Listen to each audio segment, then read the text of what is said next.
ڈیر اسماعیل خان کی سیاست میں آپ کو پتہ ہے ڈیرے والوں کا ایک ٹرینڈ ہے، جو نیا بندہ آتا ہے نا اس کو اٹھا کے لے آتے ہیں۔ ایک خان کی حالت آپ دیکھیں، گلیوں میں جائیں نا، اتنے بڑے بڑے نقاشی کے پیپ ڈالے ہوئے ہیں جو کہ کرپشن زدہ نقاشی جس کو آپ کہہ لیں، ان کے چار جو تحریک لبیک پاکستان کا ہی حصہ ہے۔ تو شاید کچھ ایسے لوگ ہیں جو اپنی غربت اور اپنی فقیری کی زندگی اس حال میں گزار رہے ہیں کہ وہ ساتھ پڑوسیوں کو بھی اس کی خبر ہے۔ تحریک لبیک پاکستان ہر گلی کوچے کے اندر ہر غریب کے ساتھ مدد بھی کر رہی ہے۔ سب سے بڑا جو کاس تھا وہ ختم نبوت کا کاس تھا، اس وقت وہ ایک اکیلا شخص تھا۔ آج تو لاکھوں لوگ ہیں تحریک لبیک پاکستان میں پوری دنیا میں۔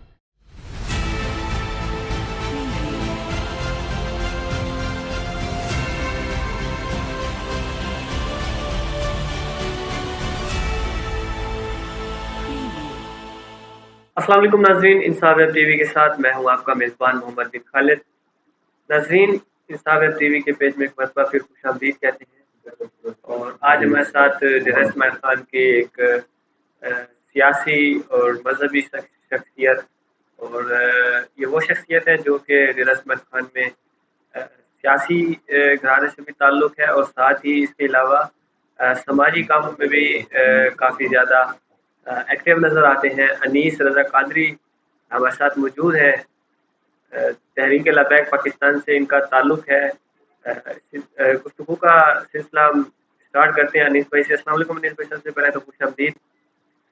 سر یہ بتائیے گا کہ ہم نے دیکھا آپ کو کہ 2014 سے جو ہے آپ سیاست میں آئے اور مختلف سیاسی پارٹیوں کے ساتھ آپ نے وقت گزارا، ان کے ساتھ کام کیا، تو اب تک آپ نے کتنی پارٹیوں کے ساتھ کام کیا ہے، کون کون سی پارٹی کے ساتھ کام کیا، اور سب سے متاثر کون سی پارٹی، آپ سب سے زیادہ کون سی پارٹی سے متاثر ہوئی؟ بسم اللہ الرحمن الرحیم۔ بہت شکریہ محمد بن خالد بھائی آپ کا اور پوری آپ کی ویب ٹی وی کا۔ میں مشکور ہوں کہ آپ ہمیشہ اپنی محبتوں سے ہمیں نوازتے رہتے ہیں۔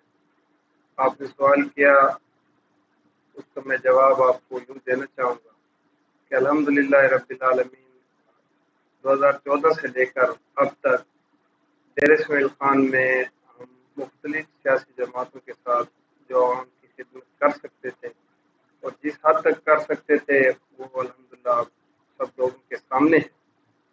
سب سے پہلے میں آپ کو یہ بتاتا چلوں کہ ہمارے بزرگوں نے شروع سے لے کر آخر تک پاکستان پیپلز پارٹی میں ایک عرصہ لمبا گزارا ہے۔ محترمہ بے نظیر بھٹو اور ان کے بعد آصف علی زرداری صاحب کا آخری دور تھا جب عمران خان صاحب نے اپنی موومنٹ شروع کی پی ٹی آئی، اور یہاں ڈیر اسماعیل خان نے پی ٹی آئی کی قیادت میں۔ تو 2018 کے اندر میں نے بلدیات کا الیکشن آزاد حیثیت سے الحمدللہ یو سی 1 سے کنٹیسٹ کیا تھا، الیکشن لڑا تھا بھرپور انداز میں، اور وہ الیکشن ہم جیتے بھی تھے۔ اس کے بعد یہاں پر پی ٹی آئی کی جناب علی امین خان صاحب کے ساتھ میں نے تقریباً 3 سال کام کیا پی ٹی آئی کے اندر۔ اور اس کے بعد جب نواز شریف صاحب کے دور کے اندر ختم نبوت کے معاملے میں ایک آپ کو پتہ ہے حلف نامے میں ترمیم کی گئی، تو اس مومنٹ میں پورا پاکستان، نہ صرف ڈیر اسماعیل خان بلکہ پورا پاکستان اٹھا، اور الحمدللہ تمام مسلمانوں کے اس پر ایمان بھی ہے اور عقیدت بھی ہے کہ حضور صلی اللہ علیہ وسلم خاتم النبیین ہیں اور آپ آخری نبی ہیں۔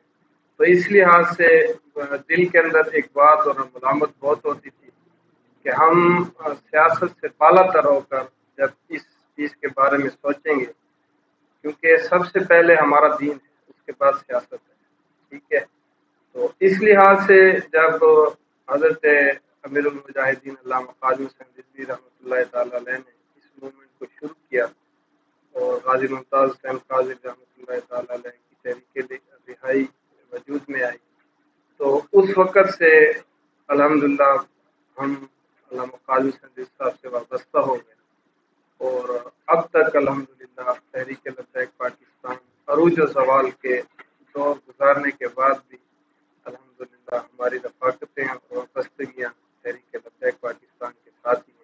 اچھا یہ بتائیے، 2015 میں آپ بلدیاتی انتخابات میں اپنی کیسے حصہ لیا، بھی آپ نے بتایا، تو 2015 کے انتخابات میں حصہ لینے کے بعد جب آپ کامیاب ہوئے تو 2015 سے 2019 تک کا جو آپ نے اپنا ٹینیور گزارا بلدیاتی انتخابات کے سلسلے میں یونین کونسل ون سے آپ نے انتخاب لڑا تھا اور آپ جیتے تھے.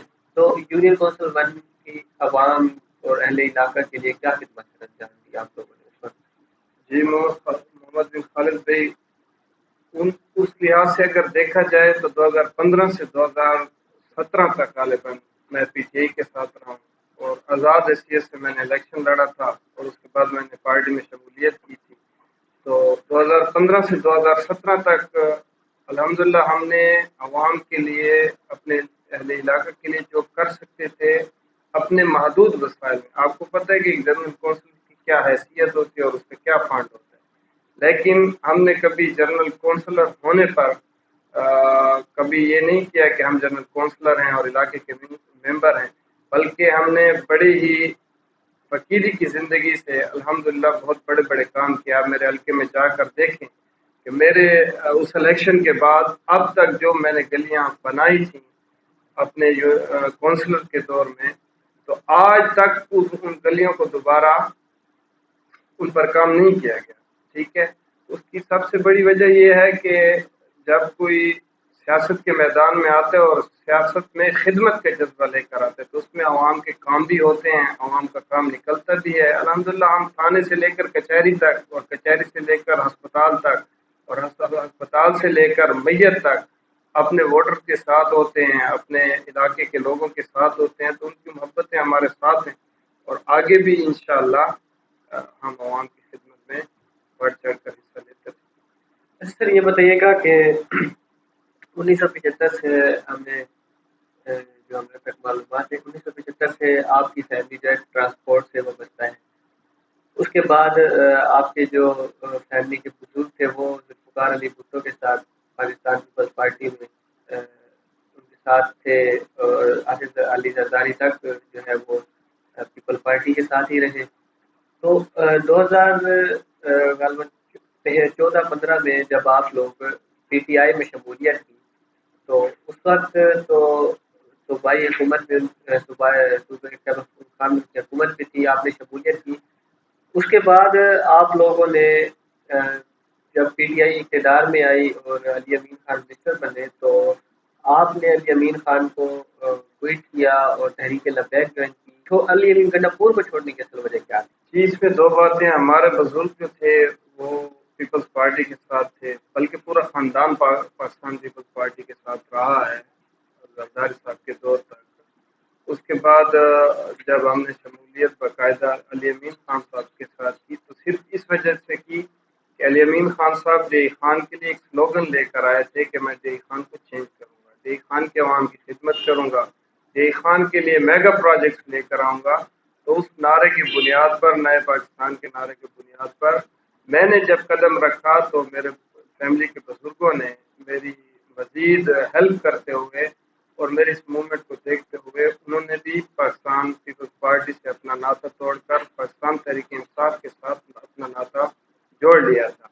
لیکن بدقسمتی سے جب پاکستان تحریک انصاف میں وہ ہم نے وقت گزارا، وہ یقیناً بڑا مشکل وقت تھا. اس وقت تو علی امین خان صاحب منسٹر تھے اور ان کی پاور بھی تھی، ان کے چلتی بھی تھی، لیکن یہ بعض دفعہ زندگی میں چند ایسے فیصلے کرنے پڑتے ہیں کہ جو سیاست سے بالا تر ہو کر آپ کے ایمان کے لیے ہوتے ہیں. تو اس وقت حالات چونکہ ایسے بن چکے تھے پاکستان کے اور پاکستان کی سیاسی جماعتوں کے اور پاکستان کی سیاسی جماعتوں کے رہنماؤں کے، کہ انہوں نے مذہب کو پشت پر ڈال کر، پس پشت ڈال کر انہوں نے سیاست کو ترجیح دی. لیکن موروثیت جب ہم نے سیاست اور اس سیاسی پارٹی کے اندر دیکھی، اور سب سے بڑا جو کاسٹ تھا وہ ختم نبوت کا کاسٹ تھا. اس وقت وہ ایک اکیلا شخص تھا، اس کی ہم نے اگر حمایت کر دی ہے. آج تو لاکھوں لوگ ہیں تحریک لبیک پاکستان میں، پوری دنیا میں، لیکن وہ وقت کافی مشکل دور تھا اور اللہ نے اس میں ہمیں سرخروئی عطا فرمائی. اچھا یہ بتائیے گا کہ ہم نے دیکھا کہ آپ جو سینیور تھا آپ کا، جس میں آپ تحریک انصاف کے ساتھ منسلک رہے، علی امین خان گنڈاپور کے ساتھ منسلک رہے، تو آپ کو جو ہے علی امین خان گنڈاپور کے قریبی ساتھی میں شمار کیا جاتا تھا. تو ابھی جو ملکی حالات ہیں اور علی امین خان گنڈاپور کے ساتھ کیونکہ آپ کافی ٹائم گزار چکے ہیں، ان کے قریبی ساتھی تھے، تو آپ کو کیا لگتا ہے کیا علی خان دوبارہ جو 2022 میں الیکشن ہونے جائیں گے جنرل، اس میں علی خان ون کر سکیں گے، اور اگر ون کرتے ہیں تو اس کی وجہ کیا ہو؟ آپ نے کافی مشکل سوال کر دیا اور میں اس کا جواب آپ کو آسان لفظوں میں دے دوں کہ پاکستان اور ڈیر اسماعیل خان کی سیاست میں آپ کو پتہ ہے ڈیرے والوں کا ایک ٹرینڈ ہے کہ ڈیرے وال ہمیشہ جو نیا بندہ آتا ہے نا اس کو اٹھا کے لے آتے ہیں، اور پرانے کو اگر آپ دیکھ لیں تو مجھے ماضی قریب میں کوئی ایسی شخصیت نظر نہیں آئی کہ جس کو دوبارہ موقع دیا گیا. علی امین خان صاحب نے بہت بڑے بڑے عوام کے ساتھ وعدے کیے ہیں جو علی امین صاحب کو نیشنل الیکشن سے پہلے پورے کریں، اور علی امین خان صاحب جب عوام کے پاس جائیں گے تو پھر یہ بھی نہیں کہہ سکتے کہ ہماری حکومت نہیں تھی. آپ دیکھیں نیشنل لیول پر بھی وفاق کے اندر بھی ان کی گورنمنٹ رہی ہے اور صوبے کے اندر بھی ان کی گورنمنٹ ہے، بھائی ان کے منسٹر ہیں، اور تیسرے بھائی ان کے عمر امین خان صاحب وہ تحصیل ناظر 2 بار رہ چکے ہیں. ڈے خان کی حالت آپ دیکھیں، گلیوں میں جائیں نا، بارش ہو جائے، بارش میں حالات دیکھیں، اتنے بڑے بڑے نکاسی کے پیپ ڈالے ہوئے ہیں جو کہ کرپشن زدہ نکاسی جس کو آپ کہہ لیں. اور اس کے بعد آپ ڈے خان کے جائیں، ٹرانسفارمر کا حال دیکھیں. اگر علی امین خان صاحب نے چینج کیے ہیں تو وہ ہمارے فنڈ سے ہی ہوئے ہیں، آج سے پہلے بھی ہوتے تھے، لیکن اس کو آپ اس نظریے سے دیکھیں کہ علی امین خان صاحب آپ عوام تک جائیں، آپ خود کھڑے ہو کر فیصلہ نہ کریں، اور انشاءاللہ اللہ تعالیٰ کی مدد سے تحریک لبیک پاکستان نیشنل الیکشن عام انتخابات کے اندر بہت ٹف ٹائم دے گی. ضیاء خان میں ابھی حال کو ٹف ٹائم دے گی، بالکل ہر پارٹی کو ٹف ٹائم دے گی، اور خاص کر تحریک انصاف پاکستان کو تو ہم نے بہت ٹف ٹائم دینا ہے کیونکہ ان کے ساتھ تو ہمارے کافی ساتھ باقی ہیں. تو آپ دعا کریں انشاءاللہ. سیاست میں رہ کر ہم نے ضیاء خان میں رہ کر سیاست کرنی ہے، بالکل، اور سیاسی طریقے سے کرنی ہے. ذاتیات کی سیاست سے ہم ہمیشہ بالا کر رہے ہیں. ہماری ذات کی بات ہو تو ہم ہر بندے کو معاف کر دیں، لیکن جب بات سیدی رسول اللہ صلی اللہ علیہ وسلم کی ذات کی بات کیا ہے اور ان شہداء کی بات کیا ہے جنہوں نے رمضان شریف کے روزوں کے ساتھ اس نیتی گورنمنٹ کے آرڈر پر ہمارے اوپر سب روز جو ہے نا ظلم کیے اور ہمارے اوپر کافی شیلنگ ہوئی، ہمارے اوپر اسٹریٹ فائر کیے گئے، تو اس کا تو بدلہ ہم نے ان سے لینا ہے. اچھا یہ بتائیے کہ سیاست سے تھوڑا سا آپ ہٹ کے ہم بات کرتے ہیں، کیونکہ آپ لوگوں کی جو جماعت ہے اس کو ہم نے دیکھا ہے کہ وہ عوام میں سماجی کاموں میں مصروف عمل رہتی ہے. ہم دیکھتے ہیں کہ تحریک لبیک پاکستان جو ہے ٹیم کے ایچ آر کے نام سے سماجی کاموں میں مصروف عمل ہے.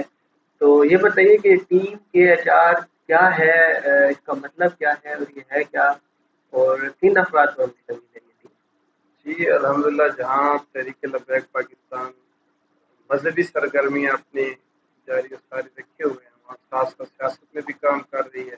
اور آپ جانتے ہیں کہ اس وقت پاکستان کے لوگ غربت کی ایک بہت ازمائش میں ہیں. ہمارے ملک میں جب سے حکومتیں چینج ہوتی رہی ہیں تو ایک بہت ہی زیادہ غربت کی لہر آئی ہے. متوسط طبقے اور خاص کر وہ لوگ ہیں جو اپنے دامن کو چھپا کر کسی سے کچھ مانگ نہیں سکتے. ایک تو پیشہ ور بیکاری ہیں جو میں خان کی سڑکوں پر آپ کو نظر آ رہے ہوں گے، آئے روز نظر آ رہے ہوں گے، لیکن سفید پوش ایسے لوگ ہیں جو اپنی غربت اور اپنی فقیری کی زندگی اس حال میں گزار رہے ہیں کہ وہ ساتھ پڑوسیوں کو بھی اس کی خبر نہیں ہے.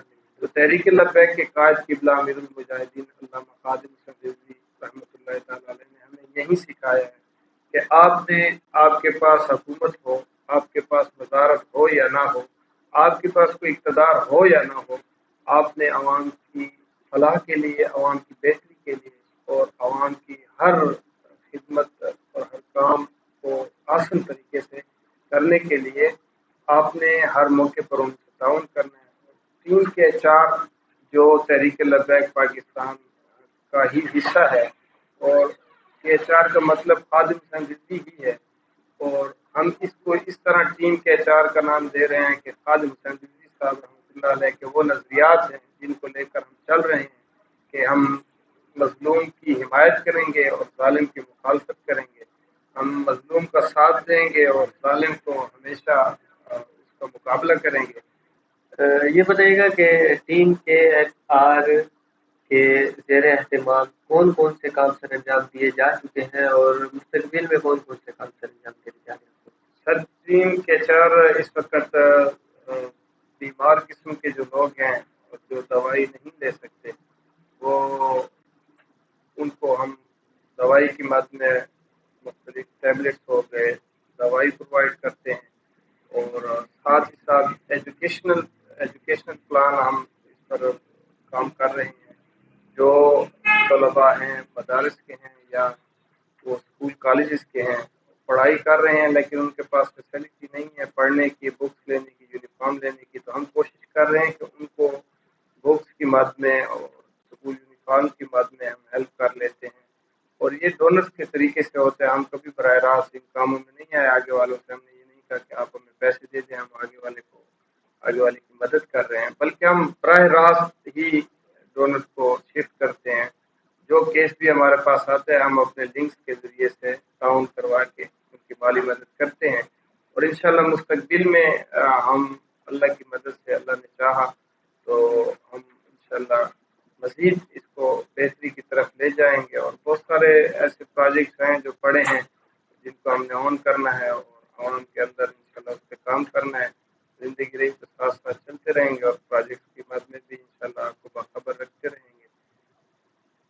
اچھا یہ بتائیے کہ ہم نے دیکھا ہے کہ اکثر این جی او جو ہے وہ اس این جی اوز کے یا ایسی جو تنظیم ہوتے ہیں ان کے اس میں جو ہے غلط کام کرتے ہوتے ہیں. اس کی آڑ میں پیسے لے کر بھاگ جاتے ہیں یا اور اس کے علاوہ مختلف جو کام ہے وہ غلط کام کرتے ہیں. تو اس حوالے سے کیا کہیں گے اور ان کو کیا پیغام دینا چاہیں گے اور متعلقہ جو ادارے ہیں جو حکومتی ادارے ہیں سرکاری ادارے ہیں ان سے کیا مطالبہ کریں گے اس حوالے سے؟ بالکل آپ نے بہت پیارا سوال کیا ہے. اور لوگ اس کام کو آڑ بنا کر اس میں بہت کچھ کر رہے ہیں اور ادارے سے باخبر ہیں. یہ نہیں ہے کہ بے خبر ہیں.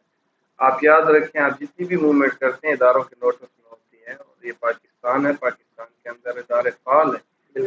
تو اور یہ ہے کہ میں یہی پیغام دوں گا ان لوگوں کو کہ جو غربت کے نام پر مفلسی کے نام پر اور مجبوری کے نام پر لوگوں کی عزتوں سے کھیل رہے ہیں. ابھی حال ہی میں آپ دی خان کی حالات کو اٹھا کر دیکھ لیں. یہاں پر ایک بہت بڑی این جی او بڑے معروف کام سے کام کر رہی تھی اور چل کے انہوں نے عید کے نام پر جنہوں نے قربانی کے جانور دیے وہ بھی بیچ کر کھا گئے. ایسے کیسز بھی آئے ہیں کہ جنہوں نے عورتوں کی عصمتوں سے بھی کھیلا ہے. تو میرے خیال میں ایسا نہیں ہونا چاہیے. خدمت کے نام پر کم سے کم ہمیں اپنی ذاتی عزت نفس اور لوگوں کی عزت نفس کا خیال رکھنا چاہیے. تو وہ اس کی آڑ میں بہت سارے ایسے کام کر رہے ہوتے ہیں جو ملکی مفادات میں بھی ٹھیک نہیں ہوتے اور لوگوں کی عزتوں کے لیے ٹھیک بھی نہیں ہوتے. انیس بھائی ادارے جو ہیں وہ تو چیک اینڈ بیلنس بھی رکھتے ہیں اور اداروں کو معلوم ہوتی ہیں ساری چیزیں جیسے بھی آپ نے بھی کہا, لیکن عوام تو ہماری جو ہے جے خان کی خاص کر عوام وہ سیدھی سادھی عوام میں ان چیزوں کو اتنے نہیں سمجھتی. تو اس عوام کو کس طرح پتہ چلے گا کہ کون سی فاؤنڈیشن یا کون سی تنظیم یا کون سی ٹرسٹ ادارہ جو ہے وہ اچھے کام کر رہا ہے اور کون سی ادارہ جو ہے وہ غلط کام کر رہا ہے یا اس ادارے کی آڑ میں غلط کام کر رہا ہے؟ بالکل آپ ٹھیک کہہ رہے ہیں کہ اس کا ہمیں پتہ کیسے چلے گا. تو اس کو میں آپ کو آسان سا طریقہ بتا دوں. سب سے بڑی پہچان میں نے آپ کو پہلے بتائی کہ میں پہلے اس میں بول چکا ہوں آپ کو کہ آپ کا کام عوام کو نظر آنا چاہیے. عوام کو اس چیز پر کام سمجھنا نظر چاہیے. اب جیسے ہم نے بات کی نا درمیان میں ہم نے کچھ دیکھا کہ جتنی بھی تنظیمیں ہیں وہ سوشل میڈیا پر ایکٹیو ہیں کچھ نہ کچھ دکھاتی رہتی ہیں. تو اس سے تو عوام کو سوشل میڈیا پر تو اکثر ایکٹیویٹی پھر بہت فیک بھی تو ڈل جاتی ہے نا. پھر آپ اس کے اوپر کیا کہیں گے. یہاں سے جو ہے نا کسی کا پکڑ کر جانور دکھا دیتے ادھر سے جانور غائب ہو جاتے ہیں. تو آپ اس لیے میں کہہ رہا ہوں کہ اس طرح عوام کو کس طرح یہاں پر تو یہ بھی آج کل ایک نیا ٹرینڈ چل گیا ہے کہ 5 6 برقعے والی عورتوں کو پکڑ کے بٹھا دیتے ہیں اور ان کو دکھا دیتے ہیں کہ یہ جو ہے راشن بیگ لیا جا رہا ہے، وہاں سے وہاں ان کو 200 روپے دے کر گزار دیا جاتا ہے اور عوام سے اس کی مدد میں لاکھوں روپے لیے جاتے ہیں. میرے خیال میں اس کا سب سے بہترین طریقہ یہ ہے جو لوگ بھی ڈونیشن کر رہے ہیں وہ اپنے ہاتھوں سے کریں. شکریہ سر. ناظرین آج کی ہماری گفتگو یہیں پر ختم ہوتی ہے. تحریک لبیک پاکستان کے سرگرم کارکن ہے انیس خالد صاحب ہمارے ساتھ موجود تھے. ساتھ ہم نے ان کی